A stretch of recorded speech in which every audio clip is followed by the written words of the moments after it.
వాళ్ళకు ఉండొచ్చు. మేము బలం పెంచుకున్నాం, బలం పెరిగిందని చెప్పి బీజేపీకి ఉండొచ్చు, అధికారంలోకి రాబోతున్నాం అని చెప్పి తెలుగుదేశంలో విశ్వాసం ఉండొచ్చు. కానీ పొత్తులకు సంబంధించినటువంటి అంశంపైన అయితే చర్చలు జరుగుతున్నాయి. ఈ చర్చ మొదలు అవ్వగానే మనం చూసాం ఢిల్లీకి ముఖ్యమంత్రి వెళ్ళినటువంటి పరిస్థితి, ఆయన వాయిస్లో కూడా తర్వాత మార్పు వచ్చినటువంటి పరిస్థితి మనం చూస్తున్నాం. మీరే మీరే అనేటువంటి పదం ఎందుకని ఈ మార్పు ఎట్లా చూడాలి? అంటే భయమా, లేకపోతే ఈ రకంగా ఏదైనా సింపతి పొందేటువంటి ప్రయత్నమా? ఇదేంటంటే అక్కడ కేంద్రంలో ఉన్న బీజేపీ లీడర్లందరికీ కూడా వాళ్ళ సర్వేలు, వాళ్ళ రిపోర్టులు, దాని ప్రకారం కూడా తెలుగుదేశం పార్టీ బాగా బలం పుంజుకున్నది, ఈసారి గెలిచేది తెలుగుదేశమే అనే ఒక అభిప్రాయానికి కేంద్రంలో బీజేపీ వాళ్ళు కూడా వచ్చారు. ఇందులో ఎటువంటి సందేహం లేదు. ఆ జంక్చర్లో ఏంటి అంటే జగన్మోహన్ రెడ్డి వెళ్ళి కలిసినప్పుడు ఇదే విషయం ప్రస్తావన వచ్చి ఉంటుంది. అంటే ప్రైమ్ మినిస్టర్ని కలిసినప్పుడు వచ్చిందా లేదా అనేది మనకు తెలియదు కదా. కాకపోతే జగన్మోహన్ రెడ్డి వచ్చేసిన తర్వాత వెంటనే సిద్ధం మహాసభలను పెట్టేసి, సిద్ధం అని చెప్పి పెట్టేసి విపరీతంగా, అంటే ఒక్కొక్క చోట ఒక్కొక్క మీటింగ్ పెట్టినా కానీ ఆ మీటింగ్కి మొత్తం రాష్ట్రం మొత్తం నుంచి ప్రజలను సమీకరించి భారీ ఎత్తున డబ్బులు ఖర్చు పెట్టి బల ప్రదర్శన చేస్తున్న విషయం మనం చూస్తున్నాం.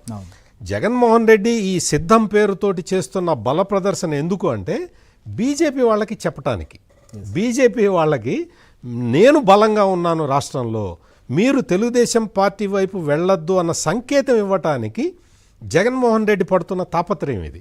ఈ సిద్ధం మహాసభలు ఇంత పెద్ద ఎత్తున డబ్బులు ఖర్చు పెట్టి రాష్ట్రం నుంచి మొత్తం అందరినీ మొబిలైజ్ చేసి ఒక్కొక్క మీటింగ్కి, ఏదో అనంతపురంలో ఏదో మీటింగ్ పెట్టారు, 10 లక్షల మందిని మొబిలైజ్ చేయాలని టార్గెట్ పెట్టుకున్నారు.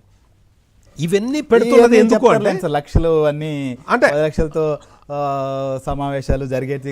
అంటే ఇవన్నీ ఏంటంటే బీజేపీని కన్విన్స్ చేయడానికి, బీజేపీని కన్విన్స్ చేసి మీరు తెలుగుదేశం వైపు వెళ్ళొద్దు, నేనే మీకు సహాయం చేస్తాను, నేను మీతోటే ఉంటాను అన్న మెసేజ్ పంపించడానికి జగన్మోహన్ రెడ్డి ఈ తాపత్రయం అంతా పడుతున్నాడు.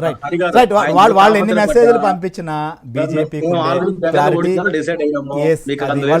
ఉన్న క్లారిటీ వాళ్ళకు ఉంది, తెలుగుదేశం పార్టీకి ఉన్నటువంటి కాన్ఫిడెన్స్ వాళ్ళకు ఉంది జనసేన పొత్తులో. కాబట్టి ఎవరైనా ఏ పార్టీ కలిసినా, ఏ పార్టీ మిత్రులైనా ఖచ్చితంగా రాజకీయంగా బలాబలాలు వారికి కలిగేటువంటి ప్రయోజనాలన్నింటినీ బేరీజు వేసుకుంటుంది. విశ్వాసం, కాన్ఫిడెన్స్ బీజేపీకి ఉండొచ్చు, లేదా మిగిలిన వాళ్ళకు ఉండొచ్చు, కానీ వాస్తవ పరిస్థితులు ఏంటనేది కూడా ఆలోచించే పరిస్థితి ఉంటుంది. బీజేపీ జాతీయ సమావేశాల్లో కూడా ఇవన్నీ కూడా ఖచ్చితంగా అందరి అభిప్రాయాలు తీసుకొని చర్చించేటువంటి అవకాశం కూడా ఉంటుంది. చూద్దాం రాబోయే రోజుల్లో ఏ రకంగా పరిణామాలకు దారితీస్తుందో. థ్యాంక్ యూ విల్సన్ గారు, థ్యాంక్ యూ బుచ్చే చౌదరి గారు, థ్యాంక్ యూ సార్, మీరు కూడా జాయిన్ చేసిన సత్యమూర్తి గారు.